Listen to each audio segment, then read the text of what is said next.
to have it for online, but no one's gone today. Or no, yeah, Caitlin's gone.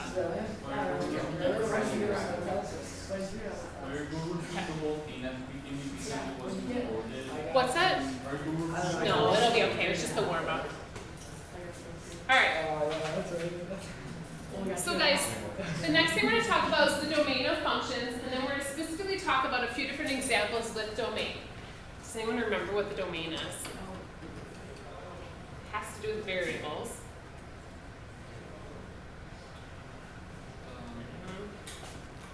And I know you guys have learned it, just it's one of those things when you're not using it, you just don't think of it. It's the possible x values or possible values for your independent variable.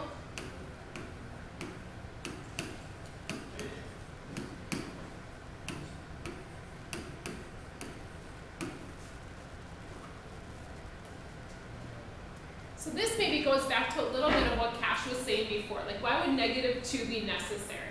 And in some circumstances, question. It goes along the lines of who squares negative numbers on a regular basis. Okay, so what I'm trying to say though is that that's an example of basically Cash trying to find a reason to use those values. So what I mean by that is the domain is basically what values make sense in this situation. So if we're talking about the number of hours you're working at your job, we wouldn't use negative numbers. It just doesn't make sense. We wouldn't use numbers like 500 hours probably because that's not possible to work that many hours in like a week. So there's a domain that makes sense. It's the ones that would make sense for that situation for any problem.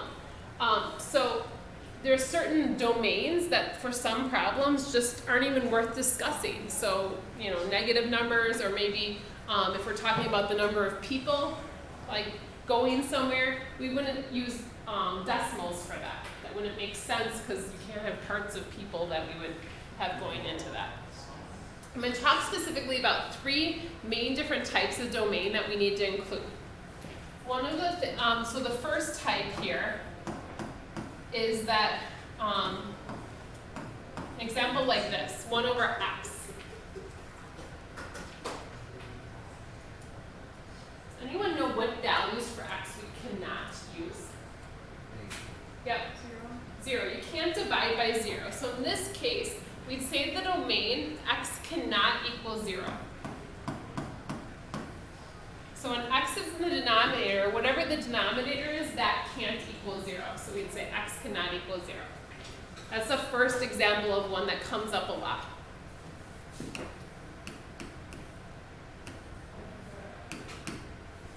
The next one is the square root of x. So you want to know what x can't be? Taking the square root. It can't be negative in this case. So in this case, a negative answer doesn't make sense for a real solution. That's where the imaginary numbers come in, and we're not getting into that yet. So in this case, a domain for our x, we would say x has to be not negative, it has to be positive. So we'd say be greater than or equal to 0. That would be considered our domain.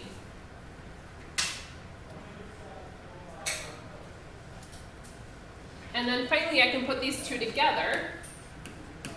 Is what if it's in the denominator and it's a square root?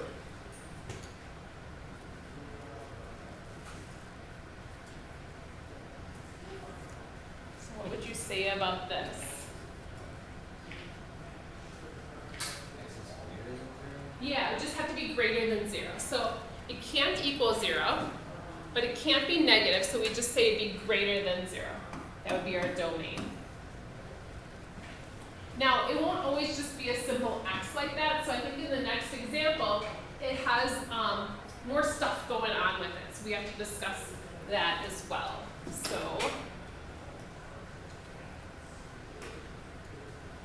So they give us this function, and we have the square root of x over x minus 5. It says, what is the domain of f? So we want to talk about what values make sense for the domain here. What values of x could I use in this problem? It kind of has 2 things going on here.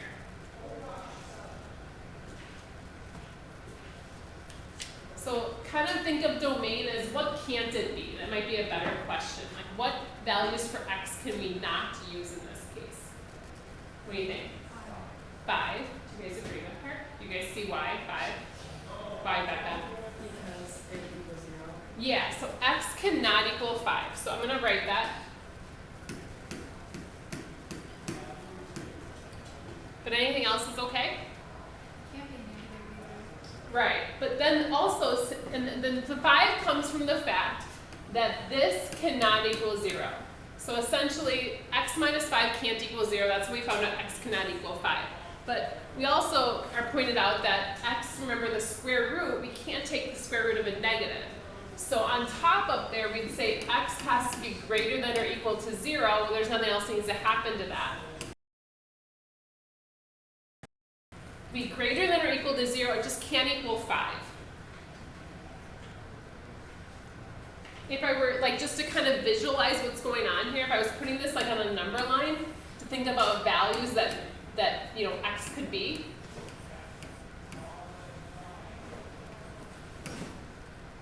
It's got to be greater than or equal to 0, but then it can't be 5, so we'd like leave a blank at 5. So anything greater than or equal to 0, but then at 5, we kind of leave a little hole there, because 5 doesn't make sense. All right. The next question asks if this coordinate point is on the graph of this function. Is 25, comma 0.25 on the graph of f? Any thoughts on how to figure that out? Put 25 in. And 25 in for what? So 25 in for our x value. This is our x. And technically this is our y, but it's kind of f of x. So if you guys, and we haven't talked about this for a little while, the f of x is really just y. It's just another notation. So this is essentially y, or this is our f of x. We're trying to see if that's the outcome. This is the input, that's the output. So we're going to put that up here. So square root of 25 over 25 minus 5. Square root of 25 is 5. Now you might be asking yourself, why didn't we have to do what we did in the warm-up? Why don't we need 2 answers for the square root of 25 here? Does anyone know? Why don't we need the positive and negative here? We already have an answer. Do we already have an answer? Kind of, that's kind of the idea. It's the fact that the square root's already there. We assume the square root's positive. If we put the square root in, then we have to include both positive and negative. If the square root's already there, we can assume it's positive. So square root of 25 is 5. And then on the bottom, we have 25 minus 5, so that's 20. So I'm going to simplify that. Ends up being a fourth, which happens to be 0.25.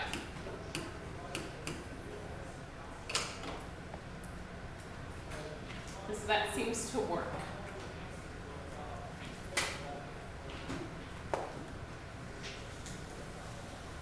One of the things, just kind of being comfortable with that, if you wanted to try actually graphing that, I'll show you guys how to actually graph this and kind of check it. It's going to be a little bit different on yours because of, so I typically clear out the previous graph, just heads up on that. If you kind of keep building, you're going to have a big mess on your graph. So we're going to do the square root, so y equals square root of x divided by, oops, that's, and so sometimes it's kind of playing around, making sure we have it kind of separated correctly.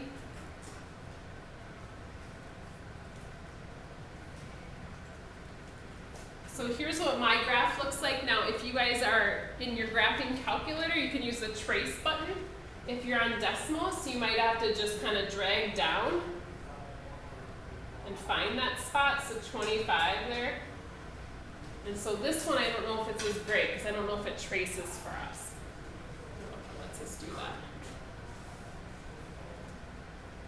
Let's see. I actually haven't played that much with this to know if it lets us. I don't know. I might have to play with it or something. I've if someone finds a trace button, let me know. Is it up here? I don't know if it lets us. If you ever hit home, it'll take you back to restart from on decimals. You might be able to trace over to that spot and check and see.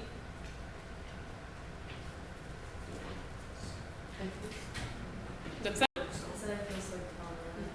You feel like you're I can't. And yeah, so and it's worth like practicing punching this in. So like Becca's like she doesn't feel like very confident with it. Just getting used to punching it in and like knowing that you have to sometimes arrow over. Yours should look something like mine. If you can't get it to look that way, let's talk about it. I don't know the fraction. You can just do division bar. So Where's like that? divide. Right. Yeah, just do that. What? That's so And then weird. I would like you guys are doing in your calculator, I put parentheses around the x minus 5 so that it knows that that's all together. Yo. It should graph. So square root of x. So again, I want you guys to practice this. I really suggest, careful. So what yours is doing I is got two. this, do you want the square root keeps going? So you want to like delete, so do the square root of x. And when you do that, you have to and then I would like arrow over, and now when you go back, now you're all set. What did she have you put? Oh, What are you guys doing? You're like giving up on your calculator. around that. Yeah. Yeah. You get it? So now yours looks like, so I would insert, right here, insert a second half of that if you want to do that. Otherwise it wants to take the square root of all that. And your calculator will draw that line, even though technically it's not there. Technically it's what's called an asymptote. So it doesn't really need to be there. Alright, how are we doing? No, I need alpha. Yeah. No. So you can actually just use the division. No. No. So you use square root.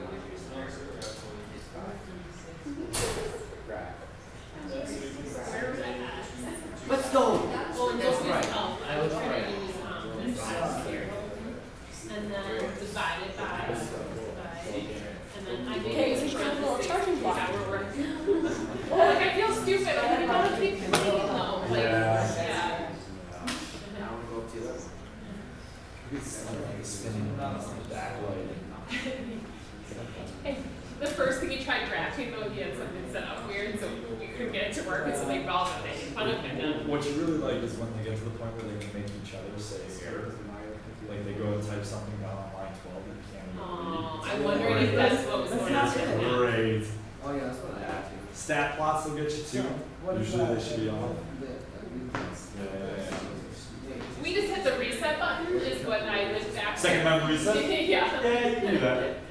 I'm like, but it gives something good and everything again. Here's another one. They don't work. There's tape over, kind of. What's wrong with yours? I don't know. There's tape somewhere. If you have like these two backwards, if you go like from 2 to -3, you know what you here's the other one that doesn't like this. You can't say negative. It's like that is the -3 button. They don't like this. It's just trash. It's complete trash. I'm sorry, I'll restart. Maybe it's 25.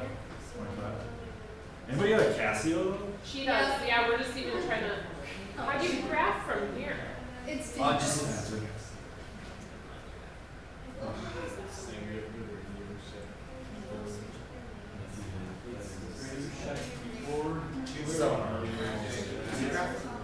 Yeah. Sometimes there's a help, but So they would window from negative to 5. They would 5 to range 5. So you're supposed to be like this and you don't like that.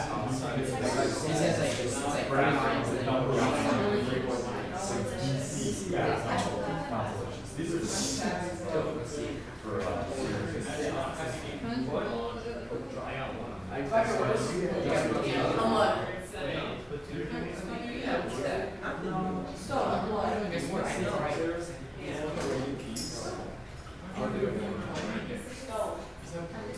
Yeah, that's all you gotta do.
All right. Is everyone able to get a graph like that drawn? Yeah, His thing is like.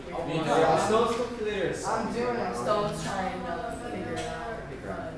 Oh, I also brought these. Oh, because I don't know. How was he? How'd you do? I'm pretty nervous with Casio that I'm probably worse with it, but. This looks so fancy. Okay. All right, guys. So, Here's the guide. and to be honest, like Mr. Hatfield said, like when we're stuck on something, sometimes just Googling like what's going on, like is going to be like our safest bet. Like we can't get it to graph or something like that. Sometimes that's you'd be shocked by how much will come up. I know at some point my students were changing each other's language on their graphing calculators to like Chinese or something, or Mandarin, you know, something like that we can't like read. So then in order to change it back, I had needed to speak that language, or I could use the computer to help me know where to like change it off of Chinese mode. So be kind to one another, or we'll just troubleshoot. Okay.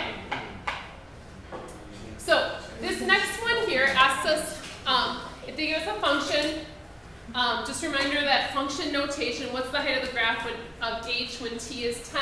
What do we do when t is 10 there? What do we do when t is 10? Put 10 in. Put 10 in for t. So everywhere you see the t show up, you've got to put 10 in. Now I will let you guys know, when you guys use your graphing calculators, you need to have the variables like x and y, so obviously I don't really like things like t and h's, but when you're substituting something in, you're not going to want to graph that. You're going to want to go into like the normal calculator part screen, so when you're making sure you're like substituting in, you won't want to put this in the y equals or the f of x equals menu. You'll want to just put this in the regular part or just do it by hand. So we're going to do 10 minus 2 is 8. So I'm going to take 8 to the second power, which is 64 times 4. Help me out. 64 times 4. 256. Minus 5, so we get 251. And so in this case, h of t is the height of whatever it is at t seconds, or t time, whatever time is there. So at 10 seconds, we get 251 if that's feet, inches, miles.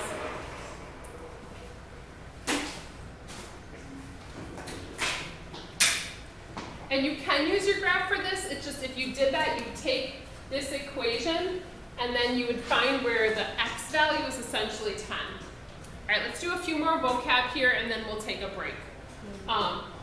So our constant, do you know what constant mean? What does constant mean? The number before. It's a coefficient. Nice, another C Yes. word. Yes, good work. She's just giving us another definition. Constant. What's a constant? I say someone's a constant in your life. What's true? Always there. They're always there. They're even keel. They're just like doing what they're supposed to do. So constant, basically, in terms of math, is just like steady as a, you know, flat line. So it's flat. It doesn't change.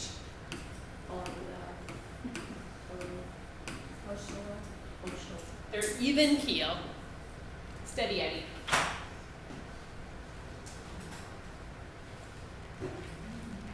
So if the graph is ever flat, we're talking about a constant.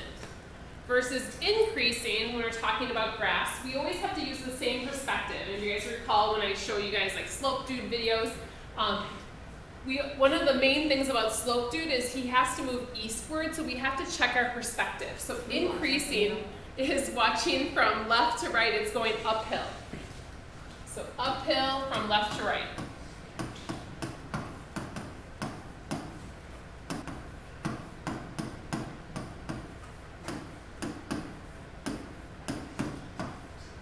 That video actually Well, I know, it's hard to forget about. Like, as much as it's like as silly as it is, it's just one of those things. Like, I mean, it's a lot of things in life are like that. Like things you just can't forget that someone taught you at one point, and like when you tied your shoes and you had the little bunny going around.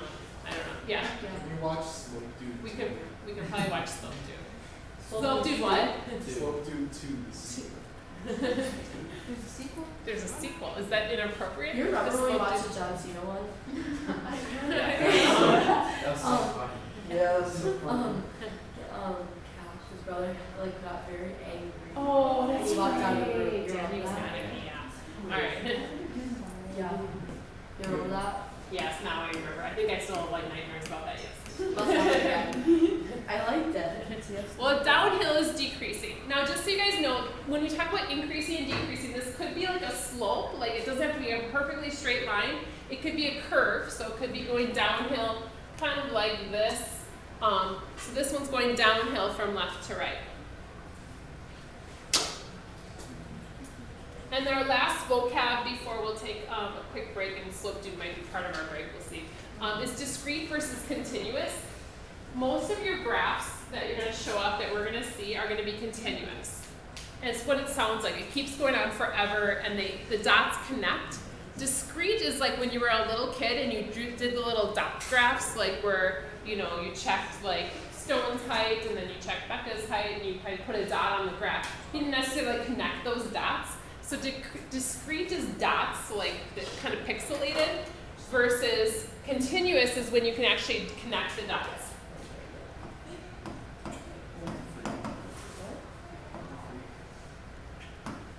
So discrete is just like dots maybe going uphill, but you can't necessarily connect them. Like I said, maybe it's just grades on a test. If I put all your test grades on a graph, I wouldn't connect the dots. There's no reason to connect Stone's grade to Becca's grade to Maddie's grade. They should have a connection. Whereas continuous is that, you know, like the plant continues to grow throughout the, you know, the month or whatever it happens to be. So most of the things we're going to talk about is a continuous function where we're going to connect the dots. But not all circumstances does that make sense. All right. Break. Go outside. What side? The grass. I'd outside pictures.